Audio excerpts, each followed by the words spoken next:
ನಮಸ್ಕಾರ ಎಲ್ಲರಿಗೂ. Welcome back to our channel. ನಾನಿಲ್ಲಿ ಹಲಸಿನ ಹಣ್ಣು ಕಟ್ ಮಾಡ್ತಾ ಇದ್ದೇನೆ.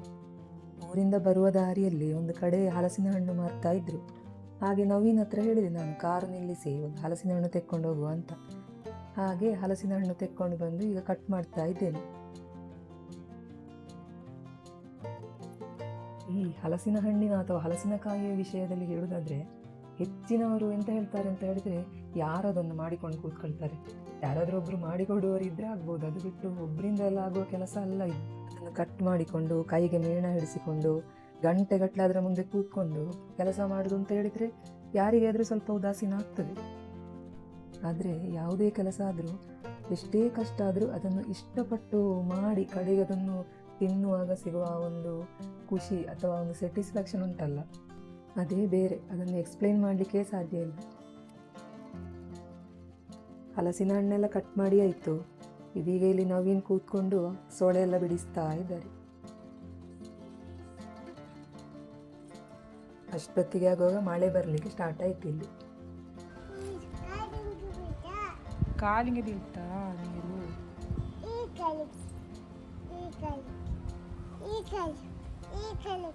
ಕಾಲಿಗೆ ಬಿತ್ತಾ.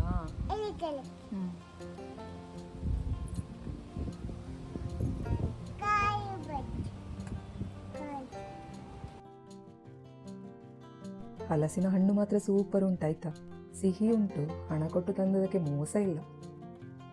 ಸೊಳೆ ಎಲ್ಲ ಬಿಡಿಸಿ ಆಯಿತು.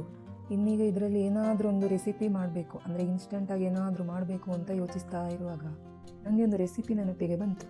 ಅದರ ಹೆಸರು ಕಿನ್ನತಪ್ಪ ಅಥವಾ ಕಿನ್ನತಪ್ಪಂ ಅಂತ. ಇದು ಕೇರಳದ ಹಲವು ಕಡೆ ಸಾಂಪ್ರದಾಯಿಕವಾಗಿ ಮಾಡುವ ಒಂದು ಸಿಹಿ ತಿಂಡಿ.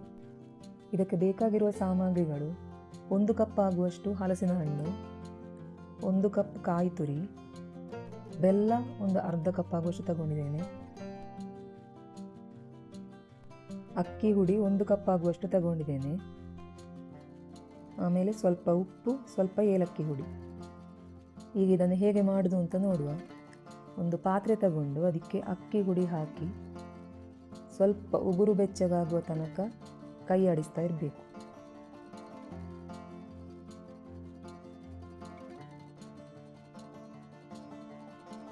ಇದಿಷ್ಟಾದರೆ ಸಾಕು. ಇದನ್ನು ಈಗ ಒಂದು ಬೌಲಿಗೆ ಹಾಕ್ತಾ ಇದ್ದೇನೆ. ಈ ಕಡೆ ನಾನಿಲ್ಲಿ ಬೆಲ್ಲಕ್ಕೆ ಸ್ವಲ್ಪ ನೀರು ಹಾಕಿ ಕರಗಲಿಕ್ಕೆ ಇಡ್ತಾ ಇದ್ದೇನೆ.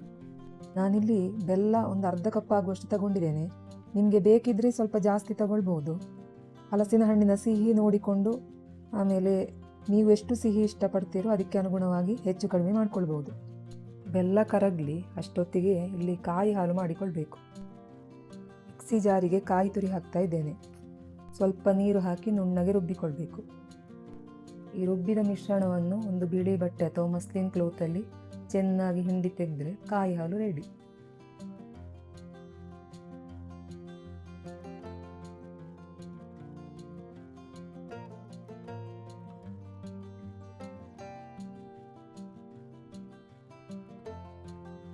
ಇದೀಗ ಬೆಲ್ಲ ಕರಗಿದೆ.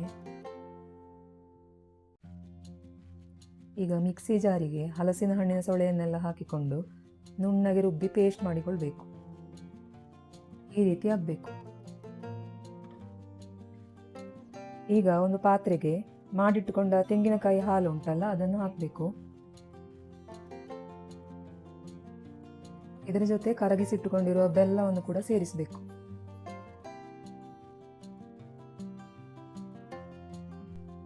ಇದಕ್ಕೆ ಈಗ ನಾವು ಹುರಿದಿಟ್ಟುಕೊಂಡಿರುವ ಅಕ್ಕಿ ಹುಡಿ ಕೂಡ ಸೇರಿಸಬೇಕು.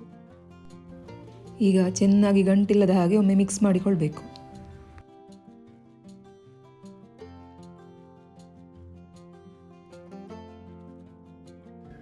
ನಾನು ಸ್ವಲ್ಪ ಬೆಲ್ಲ ಉಳಿಸಿದ್ದೆ, ಅದನ್ನು ಕೂಡ ಸೇರಿಸಿ ಈಗ ಮಿಕ್ಸ್ ಮಾಡ್ತಾ ಇದ್ದೇನೆ. ಈಗ ರುಬ್ಬಿಟ್ಟುಕೊಂಡಿರುವ ಹಲಸಿನ ಹಣ್ಣನ್ನು ಕೂಡ ಇದರೊಟ್ಟಿಗೆ ಸೇರಿಸಬೇಕು. ಆಮೇಲೆ ಸ್ವಲ್ಪ ಉಪ್ಪು ಹಾಗೂ ಸ್ವಲ್ಪ ಏಲಕ್ಕಿ ಹುಡಿಯನ್ನು ಸೇರಿಸ್ತಾ ಇದ್ದೇನೆ. ಚೆನ್ನಾಗಿ ಒಮ್ಮೆ ಮಿಕ್ಸ್ ಮಾಡಬೇಕು. ನನಗೆ ಹಿಟ್ಟು ಸ್ವಲ್ಪ ಗಟ್ಟಿಯಾದಾಗ ಅನ್ನಿಸ್ತಾ ಇದೆ, ಹಾಗಾಗಿ ಸ್ವಲ್ಪ ಕಾಯಿ ಹಾಲು ತೆಗೆದಿಟ್ಟಿದ್ದೆ, ಅದನ್ನು ಕೂಡ ಸೇರಿಸಿ ಮಿಕ್ಸ್ ಮಾಡ್ತಾ ಇದ್ದೇನೆ. ಇಲ್ಲಿ ನೋಡಿ, ಹಿಟ್ಟು ಈ ಕನ್ಸಿಸ್ಟೆನ್ಸಿಯಲ್ಲಿ ಇರಬೇಕು.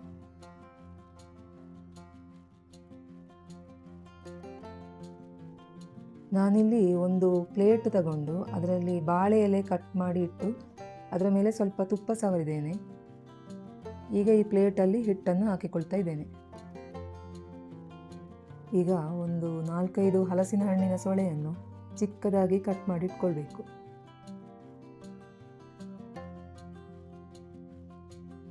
ಈ ಕಟ್ ಮಾಡಿ ಇಟ್ಟುಕೊಂಡಿರುವ ಪೀಸ್ಗಳನ್ನು ಪ್ಲೇಟಲ್ಲಿರುವ ಹಿಟ್ಟು ಉಂಟಲ್ಲ ಅದರ ಮೇಲ್ಗಡೆ ಹೀಗೆ ಹಾಕ್ಕೊಳ್ಬೇಕು. ಇಡ್ಲಿ ಸ್ಟೀಮರಿಗೆ ನೀರು ಹಾಕ್ತಿದ್ದೇನೆ ನಾನು. ಇದನ್ನು ಇಡ್ಲಿ ಸ್ಟೀಮರಲ್ಲಿ ಒಂದು 15-20 ನಿಮಿಷ ಆಗುವಷ್ಟು ಬೇಯಿಸಿದರೆ ತಪ್ಪ ರೆಡಿ ಆಗ್ತದೆ. ಒಂದು ರೀತಿಯಲ್ಲಿ ಹೇಳೋದಾದರೆ ನಮ್ಮ ಹಲಸಿನ ಹಣ್ಣಿನ ಕಡುಬು ಅಥವಾ ಕೊಟ್ಟಿಗೆ ಅಂತಲೇ ಹೇಳ್ಬೋದು ಇದನ್ನು. ಆದರೂ ಕೂಡ ಮಾಡುವ ರೀತಿ ಮತ್ತು ಉಪಯೋಗಿಸುವ ಸಾಮಗ್ರಿಗಳು ಸ್ವಲ್ಪ ವ್ಯತ್ಯಸ್ತವಾಗಿ ಉಂಟು. ಇದೀಗ 20 ನಿಮಿಷ ಆಗಿದೆ. ಹೇಗಾಗಿದೆ ಅಂತ ನೋಡು. ಒಳ್ಳೆಯದಾದಾಗೆ ಕಾಣ್ತಾ ಉಂಟು. ಇದನ್ನೀಗ ಸ್ವಲ್ಪ ತಣ್ಣಗಾಗಲಿಕ್ಕೆ ಬಿಡಬೇಕು. ಅಷ್ಟೊತ್ತಿಗಾಗುವಾಗ ಜೋರು ಮಳೆ ಸ್ಟಾರ್ಟ್ ಆಯಿತು ಇಲ್ಲಿ.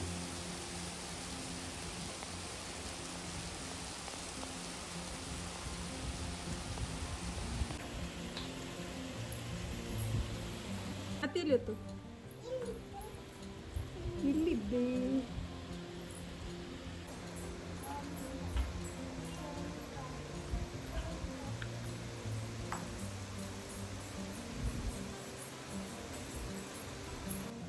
ನತಿ ಎಲ್ಲಿದ್ದೆ?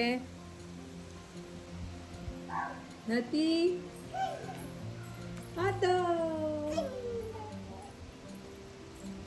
ಕಾಣ್ತಿಲ್ಲೇ? ನತಿ ಕಂಡತ್ತು.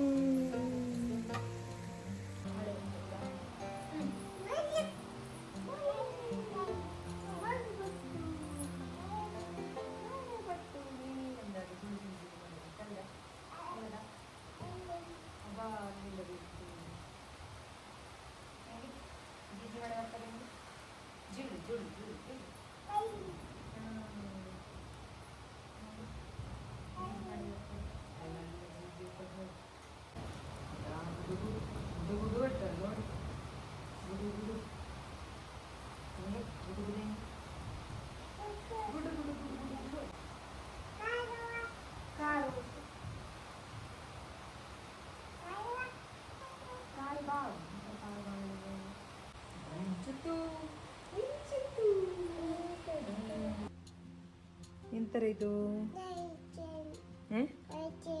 ಹಲಸಿನ ಹಣ್ಣು ಕೊಟ್ಟಿಗೆ ಬಾಯಿಗೆ ಹಾಕಿ ಮತ್ತೆ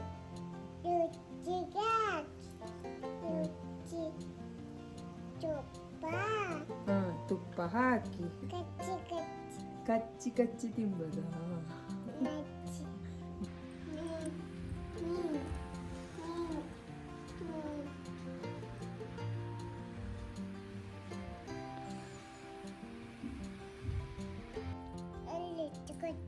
ಎಲ್ಲಿ ಎಂತ ಇದ್ದಲ್ಲಿ? ಕೊಡೆ ಎಂತಕ್ಕೆ? ಎಂತಕ್ಕೆ ಕೊಡೆ? ಅಮ್ಮಂಗೆ. ಎಲ್ಲಿಗೆ ಹೋಗ್ಬೋದು ಕೊಡೆ ಹಿಡ್ಕೊಂಡು? ಹೋಗ್ತಾವ ನೋಡಾರ ಕೊಡೆ ಹಿಡ್ಕೊಂಡು ಹೋಗ್ತಾವ ಅಲ್ಲಿ. ಮಳೆ ಬರ್ತಾ ಉಂಟಲ್ಲ, ಹಾಗಾಗಿ ಕೊಡೆ ಹಿಡ್ಕೊಂಡು ಹೊರಗಡೆ ಹೋಗುವ ಅಂತ ಹೇಳ್ತಾ ಇದ್ದಾಳೆ ನಟಿ. ಹೇಗೆ ಬಿಡಿಸುದು ಹೆಂಗೆ ಕೊಡೆಯ?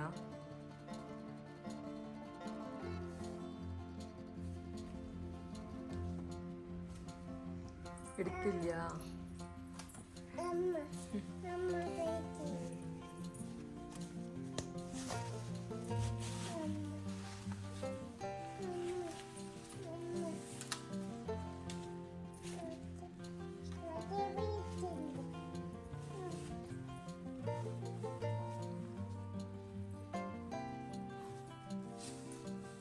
ಅಮ್ಮನ ಹತ್ರ ಆಯ್ತು, ಅಮ್ಮ ಕೇಳಲಿಲ್ಲ, ಹಾಗೆ ಈಗ ಅಪ್ಪನ ಹತ್ರ ಹೇಳಲಿಕ್ಕೆ ಹೋಗ್ತಾ ಇದ್ದಾಳೆ.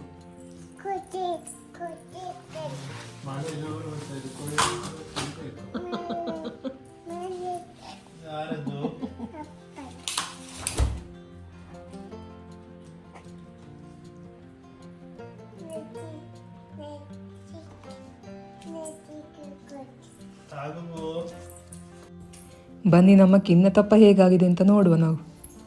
ಇದೀಗ ಪೂರ್ತಿಯಾಗಿ ತಣ್ಣಗಾಗಿದೆ. ಇದನ್ನೊಂದು ಪ್ಲೇಟಿಗೆ ಹಾಕಿಕೊಳ್ತಿದ್ದೇನೆ ನಾನು. ಬಾಳೆಲೆಯಲ್ಲಿ ಹಾಕಿದ ಕಾರಣ ಸುಲಭದಲ್ಲಿ ತೆಗಿಲಿಕ್ಕೆ ಆಗ್ತಾ ಇದೆ. ವಾವ್, ನೋಡಿ ಎಷ್ಟು ಚೆನ್ನಾಗಿ ಬಂದಿದೆ ಅಂತ. ನೋಡುವಾಗ ಕೇಕಿನ ಹಾಗೆ ಕಾಣ್ತಾ ಉಂಟಲ್ವಾ. ಆ್ಯಕ್ಚುಲಿ ನಾನು ಎಕ್ಸ್ಪೆಕ್ಟ್ ಮಾಡಿದ್ದಕ್ಕಿಂತಲೂ ಸಾಫ್ಟಾಗೇ ಬಂದಿದೆ ಇದು. ಈಗ ಇದನ್ನು ಸ್ಲೈಸ್ ಆಗಿ ಕಟ್ ಮಾಡ್ತಾ ಇದ್ದೇನೆ.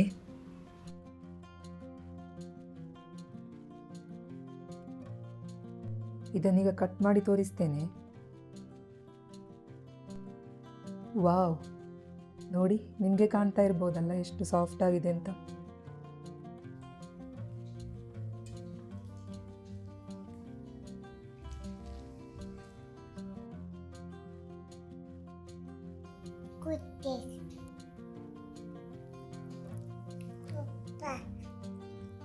ಹೆಂಗ ಇದು? ಲೈಕ್ ಇದು ಸೂಪರ್. ಪಪ್ಪ ಇದಾ?